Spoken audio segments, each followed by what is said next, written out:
সিলেবাসে একদম নতুন বর্ষণ তাপীয় চিত্র অম্লথার্মিক ডায়াগ্রাম। আগে কখনো সিলেবাসে ছিল না, তো এখন নতুন এসেছে। আমি খুব সহজে শিখিয়ে দেব, খুবই সহজ, এমনি জিনিসটাও অনেক সহজ। দেখতে থাকো। আর ভিডিওর একদম শেষে সবথেকে গুরুত্বপূর্ণ কথা বলবো, শেষটা অবশ্যই দেখবে।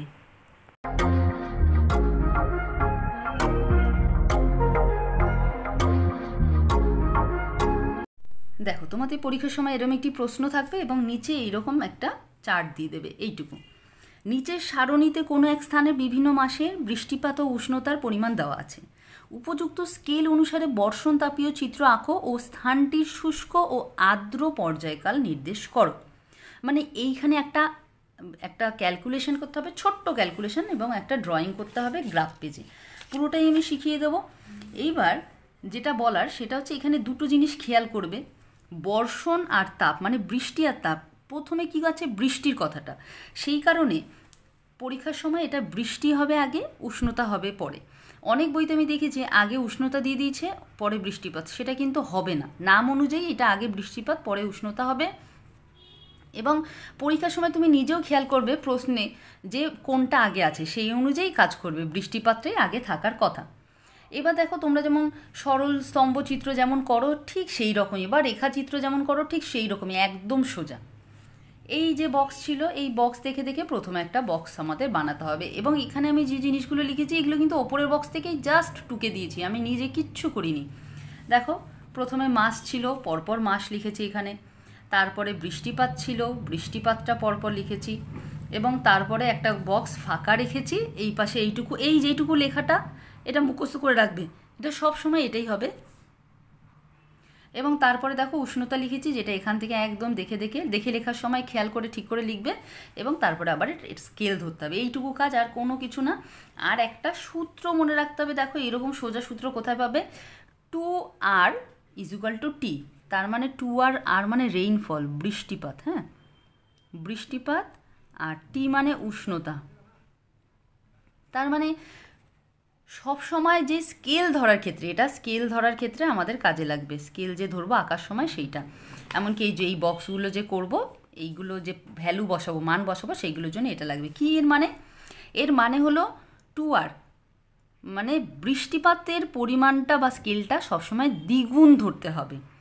যদি এর স্কেল 20 ধরি, 1 সেন্টিমিটারে 20 ধরি, তাহলে এর স্কেল 10 ধরতে হবে। ধরো যদি এটা 20 ধরি, 1 সেন্টিমিটারে 20 বৃষ্টিপাত ধরলাম, 20 মিলিমিটার, আর উষ্ণতা ধরতে হবে 10 ডিগ্রি সেন্টিগ্রেড, মানে হাফ। যদি এটা 50 ধরি, তাহলে এটা হবে 25। তেমন করে এটা যদি 30 ধরি, এটা হবে 15। এইটা কিন্তু সব সময় মাথায় রাখতে হবে। যদি অন্যান্য ক্ষেত্রে স্কেল তুমি যেমন ইচ্ছে ধরতে পারো, এটাতেও যেমন ইচ্ছে ধরবে, কিন্তু এই বৃষ্টিপাত এবং উষ্ণতার মধ্যে যে সম্পর্কটা, মানে বৃষ্টিপাতের স্কেলটা সবসময় ডবল ধরতে হবে এবং তার হাফ এটা ধরতে হবে। এটা যখন আস্তে আস্তে ক্যালকুলেশন বোঝাবো, এমনিই বুঝে যাবে, বেশি কঠিন না। এবার এইখানে বৃষ্টিপাতের স্কেল ধরবো। বৃষ্টিপাতের মানগুলো বেশি আছে, এর মানগুলো কম আছে। যাই হোক, তো বৃষ্টিপাতের স্কেলের ক্ষেত্রে দেখে নিই সব থেকে বেশি মান কত আছে আমাদেরকে দেখতে হবে। সব থেকে বেশি আমি দেখতে পাচ্ছি এখানে আছে 122। 122 সব থেকে বেশি আছে। মানে এইখানে যদি আমি আগেও বলেছি 10, এরকম লম্বাভাবে যদি ধরি আমি, 10 সেন্টিমিটার রাখতে পারো, 12 সেন্টিমিটার রাখতে পারো, মানে 8 থেকে 12 বা 15-র মধ্যে রাখলেও চলবে। তাহলে 120কে যদি আমি 20 দিয়ে ভাগ করে দিই, 20 দিয়ে স্কেল ধরি, 20, 1 সেমি = 20 মিলিমিটার, তাহলে এটা স্কেল এটাকে ভাগ করে বেরোবে 8.6, দেখি এই, হ্যাঁ 20, এটা হবে 6.1, এটা বেরোবে। এটা কত দিয়ে ভাগ করব? 20 দিয়ে। এটাকে যদি 20 দিয়ে, এই প্রত্যেকটাকে 20 দিয়েই ভাগ করব, এটাকে যদি 20 দিয়ে ভাগ করি তাহলে বেরোবে 4.45। এবার এখানে একটা জিনিস বুঝে নাও, এটা কেন 20 ধরলাম। আচ্ছা, এই যে স্কেলটা 20 ধরেছি, কেন 20 ধরবো সেটা তো আমি এখানে বোঝাচ্ছি, কিন্তু আরও খুব ডিটেলসে শুধু একটা ভিডিও আমার বানানো আছে যে স্কেল কিভাবে ধরতে হয়। এবং পরপর যেভাবে আমি ভিডিও দিচ্ছি পরপর যদি দেখতে থাকো তাহলে কিন্তু বুঝেও যাবে, একটা কনসেপ্ট তৈরি হবে। স্কেল ধরাটা কিন্তু মুখস্থ কোনো ব্যাপার না। একটা জিনিস জেনে নিতে হয়, পরে প্র্যাকটিস করতে করতে সেটা হয়ে যায়। এবার এইখানে দেখো একটু আগে যে নিয়ম বলেছি, এটা যদি রেইনফল বৃষ্টিপাত যদি 20 ধরি, এর হাফ কত ধরবো? 10 ধরবো উষ্ণতা।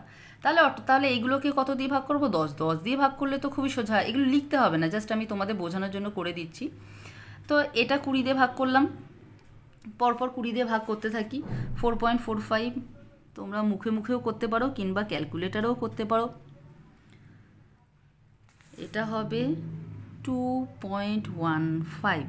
এর পরেরটা হবে, আচ্ছা পরপর আমি লিখে দিচ্ছি, আর এরকম ভাগ করে করে সময় নষ্ট করবো না। আর এর পরেরটা আমি দেখিয়ে দিচ্ছি একটুখানি। এটা 10 দিয়ে ভাগ করা তো মানে খুব ইজি, পয়েন্টটা এক ঘর সরে যাবে, তাহলে 0.89। এরপরটা 0.94, এরপরটা 1.17। এই যে দেখো সব মানগুলো বসিয়ে দিয়েছি, এগুলো প্রত্যেকটাকে 20 দিয়ে ভাগ করে এই মানগুলো বসিয়েছি, এবং এগুলো প্রত্যেকটাকে 10 দিয়ে ভাগ করে এই মানগুলো বসিয়েছি। এইবার আঁকাতে চলে যাব। আর আঁকাতে যাওয়ার আগে একটা জিনিস খেয়াল করো, এখানে কিন্তু লাস্টে একটা কথা বলেছে, তাপীয় বর্ষণ তাপীয় চিত্র আঁকতে হবে, এবং ওখানে শুষ্ক ও আর্দ্র পর্যায়কাল চিহ্নিত করতে হবে, নির্দেশ করতে হবে আঁকার পরে। এইটাও কিন্তু করতে হবে, কারণ পরীক্ষার সময় এটাতে আলাদা করে মার্কস থাকবে। তাহলে এবার শুরু করি। দেখো প্রথমে এই যে গ্রাফ পেজের নিচেরটা দেখালাম কতটা ওপরে, কিছুটা ছেড়ে ওপর দিকে এখান থেকে এইদিকে 12 সেন্টিমিটার দাগ টানবো। এটা সব সময় 12 সেন্টিমিটার, এটা কোনো কিছু ভাবতে হবে না। এটা যখনই বর্ষণ তাপীয় আসবে পরীক্ষার সময় অটোমেটিক সবসময় 12 সেন্টিমিটার, কারণ 12 মাসকে এখানে নিচে দেখাতে হবে। এই 12 সেন্টিমিটার রেখে নিলাম। আর এই পাশে কতটা নেব সেটা আমাদের দেখতে হবে। আমাদের স্কেলের সব থেকে বেশি মান কত বেরিয়েছে সেন্টিমিটারে, এইগুলো দেখছি সব থেকে বেশি 6.1, এই নিচে অত বেশি নেই, তার মানে এই দুটো মান দেখবে, এবং দুটো মান দেখে সব থেকে বেশি কোনটা আছে এটা 6.1, তার মানে আমরা 7 সেন্টিমিটার নেব। হাইয়েস্টের থেকে সব সময় একটু বেশি মান নেব, সেটা হলো 7 সেন্টিমিটার। এই যে এইখানে 7 সেন্টিমিটার দেখতে পাচ্ছ, 7 লেখা আছে, এই পর্যন্ত নিলাম। এবং এরপরে এই প্রত্যেকটা একটু করে ছোট ছোট দাগ দিয়ে নেব, প্রত্যেকটা এরকম দাগ দিয়ে নেব। আর একটা জিনিস করবে যেটা তোমরা, এর মাঝখানটাকে একটু দাগ দিয়ে নেবে। এটা তো 1 করে সেন্টিমিটার, কিন্তু এর মাঝামাঝি মানগুলো আমাদের এই ঠিক মাঝখানের ওপরে বসাতে হবে। সেই কারণে এই দুটো বক্সের মানে 1 সেমির মাঝামাঝি জায়গাগুলোকে একটু পয়েন্ট করে নেব, যাতে আমাদের মানটা ওপরে দেখতে সুবিধা হয়। প্র্যাকটিক্যালের কাজ আমি সবসময় বলি একেবারেই সহজ, থিওরি থেকে অনেক সহজ, শুধু যদি একটু তোমরা বুঝে নাও এবং প্র্যাকটিস করো। এবার এইখানে যেমন তেমন লিখে নিতে হবে January, February, March, April, May, June, July, August, September, October, November, December. এটা হয়ে গেল। এইদিকে এইখানের মান সবসময় শুরুতে 0 থাকবে। এইবার এই দিকে আমরা উষ্ণতা দেখাবো, এই দিকে কি দেখাবো? উষ্ণতা। আর ডান দিকে দেখাবো বৃষ্টিপাত। এটা খেয়াল করবে, বাঁ দিকে দেখাবো উষ্ণতা এবং ডান দিকে দেখাবো বৃষ্টিপাত। সেক্ষেত্রে খেয়াল করো বাঁ দিকে কী বলেছি দেখাবো? উষ্ণতা ডিগ্রি সেন্টিগ্রেডে, এখানে একটা অ্যারো দিয়ে দেবে, অ্যারো একদিকেই মুখ থাকবে। আর এই দিকে দেখাবো, আচ্ছা সেই কারণে এদিকেও আমাদের 7 সেন্টিমিটার এঁকে নিতে হবে, কেটে নিতে হবে। 7 সেন্টিমিটার কেটে নিলাম, এবং একইভাবে এই 7 সেন্টিমিটারকে এরকম জাস্ট একটু করে দাগ দিয়ে দেব। হলো। এবার এই পাশে উষ্ণতা লিখেছি, এই পাশে বৃষ্টিপাত লিখব। কিছু জিনিস কিন্তু সবসময় কমন থাকবে, এইগুলো মুখস্থ করে রাখবে, এইগুলো সবসময় কমন। এটা কিসে হবে? মিলিমিটারে হবে। মিলিমিটারে হয়ে এখানে একটা অ্যারো দিয়ে দিলাম, এই দিকেও একটা অ্যারো দিয়ে দিলাম। আর এই দিকে কি দেখিয়েছি? এই দিকে মাস,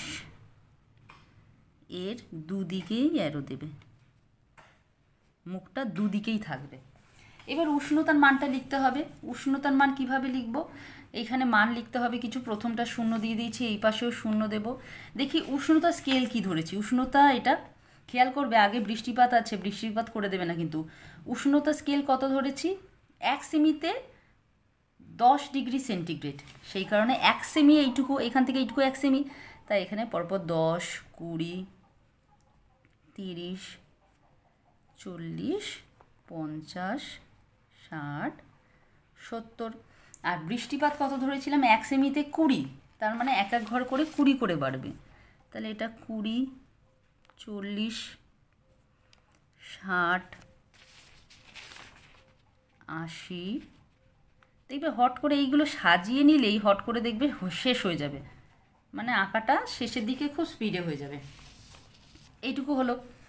এইবার একটা কথা বলে দিই, তোমাদের আমি রেড পেন দিয়ে কাজ করে দেখাচ্ছি, কারণ তোমাদের কাছে ভালো বুঝতে সুবিধা হবে, দেখতে হবে, কালারটা ভালো লাগবে দেখতে, মানে লাল রং তো বেশি চোখে দেখা যায়। এই কিন্তু পরীক্ষার সময় তোমরা অবশ্যই পেন্সিলে করবে। এই প্রশ্নটা তোমরা আমাকে অনেকেই করো, অবশ্যই পেন্সিলে করবে। এর কারণ হলো যদি পেন্সিলে করো পরীক্ষার সময় কোনো ভুল হয়ে গেলে সেগুলো ঠিক করে করতে পারবে, আর কিছু না। পেনে করলেও পরীক্ষায় নাম্বার পাবে, পেন্সিলে করলেও পাবে, ওটা কোনো ব্যাপার না। কিন্তু তোমাদের ভুল হয়ে যেতে পারে, সেটা মুছে ঠিক করার সময় পরীক্ষার হলে থাকে না, পরীক্ষার হলে পুরোটা কেটে নতুন করে করার সময় থাকে না, সেই কারণে পেন্সিলে করবে, ছোট্ট একটু মুছে ঠিক করে নেবে। তার মানে এই যেগুলো আমি করলাম এগুলো সব পেন্সিলে করবে, আর রেড পেন তো একেবারেই ইউজ করবে না। এইবার কি করব? এবার আমার দুটো কালি দরকার, দুটো অন্যান্য পেন নেব। প্রথমে উষ্ণতার কাজটা করব। উষ্ণতার বক্সটা শেষে ছিল, তাহলে প্রথমে আছে 0.89 উষ্ণতার ক্ষেত্রে। এবার এই পেজটা আমি একটু সরিয়ে রাখছি, আমাকে দেখতে হবে এইখানটায় কাজটা করব। প্রথম মান ছিল, বেরিয়েছিল এইটা, আর একবার দেখিয়ে দিচ্ছি। প্রথম এই মানগুলোতে আমি কাজ করব পরপর, 0.8994 এরকম এগুলো দিয়ে। তাহলে প্রথম মানটা রয়েছে 0.89। 0.89 মানে ছোট ছোট 8টা ঘর, ছোট ছোট 0 পয়েন্ট আছে যেহেতু, আর তারপরে প্রায় পরের বক্সটা প্রায় অনেকটাই শেষের দিক পর্যন্ত, তো এখানে একটা পয়েন্ট দিয়ে এরকম বসিয়ে দেবে। হ্যাঁ, এর পরেরটা আছে 0.94, এই 9 পর্যন্ত যাবে এবং হাফ। এই মাঝখানের বিন্দুগুলোই পরে মেলাবো, পরিষ্কার করে দেবে একদম। এর পরেরটার মান আছে 1.17, তার মানে 1 হয়ে গেল, 1 সেমি হয়ে গেল, আবার একটা ছোটো ঘর আর একটা কিছু আরেকটু 1.17। এরপরে আছে 1.47, তার মানে 1 হয়ে গেল, 4টে ছোটো ঘর হয়ে গেল, আর 7 মানে আরও অনেকটি ওপর দিকে। এরপরে 1.81, 1.8টা ঘর আর একটুখানি যেহেতু 1। তারপর 2.19, 2 হয়ে গেল, 1 একটা ছোটো ঘর আর 9 মানে প্রায় দুটো ছোটো ঘর। তারপরে আছে জুন মাসে আছে 2.37, 237, 3টে ছোটো ঘরের পরে অর্ধেকের থেকে একটু বেশি। এই যে 2.37-এর মানটা দেখালাম, 2.37। এবার 2.47 কী মাস দেখে নিই? আগস্টে আছে 2.47, মানে 2 হলো 2 সেন্টিমিটার, 4 হলো 7 মানে আরও অনেকটাই ওপরে, মানে প্রায় 5 নম্বর দাগের কাছাকাছি চলে গেল। এরপর 2.22, 2.2 দুটো ঘর এবং আরেকটুখানি। তারপরে 1.78, 1 7টা ছোটো ঘর এবং 8 মানে অনেকটাই ওপরে উঠলো। তারপরে 1.33, 1.3টে ছোটো ঘর এবং একটা একটুখানি। আর তারপরে 1.06, 1 হলো 06 মানে ওই একটা ঘরের মধ্যেই কিছুটা উঠবে, হাফের বেশি। ঠিক আছে, তাহলে এই একটা হয়ে গেল। এইগুলোকে হাত দিয়েই যোগ করে ফেলতে হবে। এই যে এই বিন্দুগুলো দিয়েই যেতে হবে। সার্কেলটা বড় কথা না, ওটা জাস্ট বোঝানোর জন্য একটু বিন্দুটাকে দেওয়া হয়, সার্কেলটা গোলটা, কিন্তু বিন্দু মেলাবে। হ্যাঁ, এই যে এইবার তোমাদের প্রশ্ন থাকতে পারে এই দিকটা কি করে মেলাবো? এটাকে ফ্লো দিয়ে মেলাতে হয়, মানে কীরকম আসছে, এই দিক থেকে আসছে, যদি একটা না হাতে করে দিই তাহলে এরকম হবে, আর এটা এদিক যাচ্ছিলো এরকম হবে। মানে বিষয়টা আমি তোমাদের একটুখানি বুঝিয়ে দিই। দেখো, ধরো একটা দাগ এরকম বারবার এরকম হচ্ছে, তার মানে কি এবার এরকমও হবে, এটাকে বলি ফ্লো।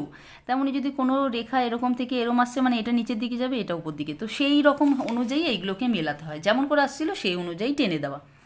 এইবার এইখানে একটা কাজ করতে হবে, একটা এরকম বিন্দু দেবে, 3টে বিন্দু দেবে, এরকম দেবে, দিয়ে এই মাঝখানগুলো মিলিয়ে দেবে এবং এই পাশে লিখবে উষ্ণতা। উষ্ণতা দেখালাম, তাহলে বোঝা গেল যে এই রঙের রেখাটা দিয়ে উষ্ণতা দেখানো হয়েছে। এবার বৃষ্টিপাত দেখাবো। বৃষ্টিপাতের মানগুলো একবার তোমাদের দেখিয়ে নিই। তোমরা আগেই অবশ্যই খাতায় নিশ্চয়ই লিখে নিয়েছো, নাহলে শিখবে কি করে। তো এইখানের মানগুলো 6.1 আছে, 4.45 আছে। এবার এই মানগুলো প্রথমে আছে 6.1। এই একই জায়গায় ওপর দিকে 6.1 মানে 6 সেন্টিমিটার, 6 মানে তো এই ঘরটা 6.1, তার মানে একটা ছোটো ঘর। এরপরে রয়েছে 4.45, 4.4 পর আরও হাফ। এগুলো আমি তোমাদের এত ডিটেলসে শেখাই কারণ যাতে তোমাদের প্রত্যেকটা আমি আলাদা করে দেখাচ্ছি, যাতে তোমাদের প্র্যাকটিসটা হয়ে যায়, বা যার যেটা অসুবিধা হবে সেইটা একটু দেখে নেবে। এরপরে আছে 2.15, এটাই 2.1 একটা ছোটো ঘর এবং হাফ 5 মানে। আর একটা কথা আমি সবসময় বলবো তোমাদের, যে অনেকে না আন্দাজে একটু কম বেশি করে দাও, সেটা করবে না। যদি তুমি ঠিক করে শেখো তাহলে একটু ভুল হবে, আর যদি ভুল করেই শেখো তাহলে কিন্তু পুরোটাই ভুল হয়ে যাবে। তো চেষ্টা করবে সবসময় পুরো সঠিক করা, তারপরে তো একটু আধটু কম বেশি হলে নাম্বার পাবে, সেটা কোনো কথা না। এপ্রিলে রয়েছে 2.30, 3টে ঘর, আর 30 মানে তো 3টে ঘরই ডাইরেক্ট হয়ে গেল। তার 2.8 আছে, 80 মানে 2.8, এই 2-এর পর ছোট ছোট 8টা ঘর। এরপরে 0.90 আছে, 0.9 তার মানে 1ও নেই, এই ছোট ছোট 9টা ঘর। এরপরে আছে 0.75, 7টা ঘর আর হাফ। 1.65, 1 হলো, 6টা ঘর হলো হাফ। 5.45, 5 সেপ্টেম্বর মাসে 5.45, 1 2 3 4 5, 5 হয়ে গেল, 4 আর হাফ। এরপরে আছে 3টে বাকি আছে, 5.85, 5 এখানে হয়ে গেছে, ছোটো ছোটো 8টা ঘর আর হাফ। 5.20 মানে 5.2, এরপরটা 6 মানে এইখানে পুরো। এবার ধরো এইগুলো আমি একটা দেখিয়ে দিয়ে বাকিটা এমনি স্কিপ করে যেতে পারতাম ডাইরেক্ট করার পরে, কিন্তু কি বলো তো, প্রত্যেকটা পয়েন্ট যদি আমি না বোঝাই তাহলে তোমাদের হয়তো অসুবিধা হতে পারে, তাই আমি বুঝিয়ে দিলাম। এবার এইগুলোকে খুব যত্ন সহকারে দেখো, ওলট পালট আছে কিন্তু কার পরে কোনটা যাবে সেটা মিস করলে হবে না, ঠিক? দাঁড়াও, এই দেখো, এইটাকে আমি এরকম ঘুরিয়ে দিই তাহলে একটু সুবিধা হবে দেখাতে। এই যে এরপরে এই ঘর, এরপরে এটা, এরপরে এই ঘর, এই যে দেখেছো ফ্লোতে একটু নিচে নেমে গেল, এইটাই বলছিলাম আর কি, যে যেমন করে যাবে সেই অনুযায়ী কাজ করতে হবে। এরপরের ঘরটা এটা, এবার এরপর আবার ডাইরেক্ট অনেকে এইখানে টেনে দিতে পারে, সেটা কিন্তু খেয়াল ভুলেও করে দিও না। এরপরের ঘর এই নিচে আছে, নিচে গিয়ে এই যে এইটাই এরকম গিয়ে এরকম আসতে হবে, এরকম করে দিলে হবে না, এটাকেই বলা হয় ফ্লো। এরপরে এইটা এইটা এখান থেকে এসে গিয়ে এইভাবে মিলিয়ে দিতে হবে, আর এইটাকে এইদিকে আঁকা কিন্তু প্রায় কমপ্লিট। হ্যাঁ, এটা হলো এরকম দেখতে। আচ্ছা, স্ক্রিনটা একটু বড় করি, তাহলে এইবার যেহেতু আঁকাটা শেখানো হয়ে গেছে এইবার তোমরা বুঝতে পারবে জিনিসটা। এবার ওই আগের বার যেমন করলাম এইখানে নিশ্চয়ই বুঝতেই পারছো কি করব। এবার এই 3টে যোগ করে লিখে দেব বৃষ্টিপাত। আচ্ছা, এখানে গুরুত্বপূর্ণ একটা কথা, তোমরা ভাববে যে পেন্সিল দিয়ে করতে বলেছি, তাহলে এই দুটো রেখা তো আমি অন্যান্য কালি দিয়ে করলাম, তোমরা কি করবে দেখো, প্রথমে পেন্সিল দিয়ে করবে, আর যদি কারোর খুব বেশি কনফিডেন্স থাকে সে প্রথমেই 2টো পেন দিয়ে করতে পারো, যে কোনো কালার দিয়ে করতে পারো, কিন্তু রেড আর গ্রিন বাদে। আর যাদের মনে হবে ভুল হলেও হতে পারে তারা ফার্স্টে পেন্সিল দিয়ে করবে, তারপরে পেন্সিলের ওপর ওই পেন দিয়ে বুলিয়ে দেবে। কিংবা দেখবে পেন্সিল কালারগুলো হয় না, পেন্সিলের মতো দেখতে, কালার পেন্সিল আর কি, কালার পেন্সিল, তো সেইগুলো দিয়েও তোমরা কালার দিতে পারো পেন্সিলের ওপর, পেন্সিল দিয়ে ফার্স্টে করে নিলে তারপরে। তো এইটাই বলে দিলাম তোমাদের। আর এখানে স্কেল লিখতে হবে, স্কেল যেটা ধরা হয়েছিল স্কেল, এখানে উলম্ব কথাটা লিখে দিতে পারো, উলম্ব স্কেল লিখে বৃষ্টিপাত কি ধরেছিলাম, বৃষ্টিপাত 1 সেমি সমান সমান, বৃষ্টিপাতের ক্ষেত্রে কিন্তু ধরেছিলাম 20 মিমি, আর উষ্ণতার ক্ষেত্রে ধরেছিলাম 1 সেমি সমান সমান 10 ডিগ্রি সেন্টিগ্রেড। এগুলো লিখতে হবে, না হলে কিন্তু ফুল মার্কস আসবে না। হ্যাঁ, এ দেখো এরকম আমি দেখিয়ে দিলাম, এইভাবে পেজটা দেখতে এরকম হবে। এইবার যেটা বোঝার বিষয়, যে প্রশ্নে বলেছিলাম মনে আছে, এই যে শুষ্ক ও আর্দ্র পর্যায়কাল, এইটাকে কিভাবে দেখাবে, এই রকম মনে রাখতে হবে। এইটা তো উষ্ণতা রেখা, এটা শিখে নাও, এইটা তো উষ্ণতা রেখা এবং এটা বৃষ্টিপাত। তার মানে যখন বৃষ্টিপাতটা উষ্ণতা থেকে বেশি হবে তখন সেই জায়গাটুকু, সেই সময়টুকু হবে আর্দ্র পর্যায়, মানে ভেজা পর্যায়। আর যখন কম হবে, এইটুকু জায়গায় দেখো, এখান থেকে এইটুকু যদি দেখি উষ্ণতাটা ক্রস করে চলে গেছে বৃষ্টিপাতকে, এইখানটা হবে শুষ্ক পর্যায়। আবার এখানে বৃষ্টিপাত বেশি, তার মানে এটা আর্দ্র পর্যায়। এইটুকু তো বুঝিয়ে দিলাম, কিন্তু এবার তোমাকে দেখাতে হবে লিখে যে তুমি কোথায় দেখতে পাচ্ছ কোনটা শুষ্ক পর্যায় কোনটা আর্দ্র পর্যায়। তো এইখানে কি করবে, একটা এই শেষে একটা দাগ দেবে, এই যেখানে আঁকাটা শেষ হয়েছে এই দুটো মাথা যোগ করে একটা দাগ দেবে, এবং এখানে কিছুটা গ্যাপ দিয়ে 1 সেন্টিমিটার মতো গ্যাপ দিয়ে আর একটা দাগ দেবে। দেওয়ার পরে এগুলো আবার পেন্সিলে করবে। ও, এটা একটু বেশি টেনে দিয়েছে, অতটা বেশি হবে না, এইটুকু, এই জাস্ট এই রেখাটাকে বাড়িয়ে দেবে। দেওয়ার পরে এইবার কি হবে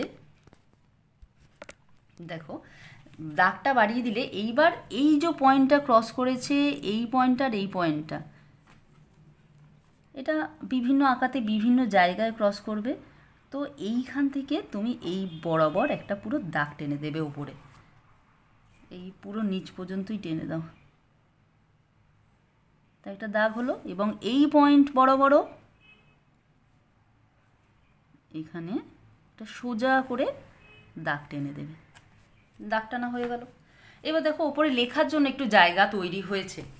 তাহলে আবার বলে দিচ্ছি, এইখানটাতে কি হয়েছিল, বৃষ্টিপাত বেশি উষ্ণতা কম এইটুকু জায়গায়, তাই এটাকে লিখব, দেখো প্রশ্নে কি ছিল, শুষ্ক পর্যায় এবং আর্দ্র পর্যায়।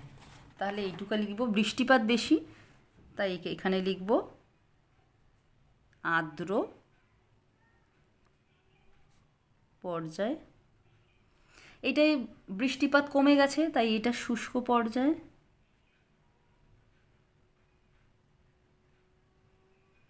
আর এটা আবার বৃষ্টিপাত বেশি, তাই এটা আর্দ্র পর্যায়।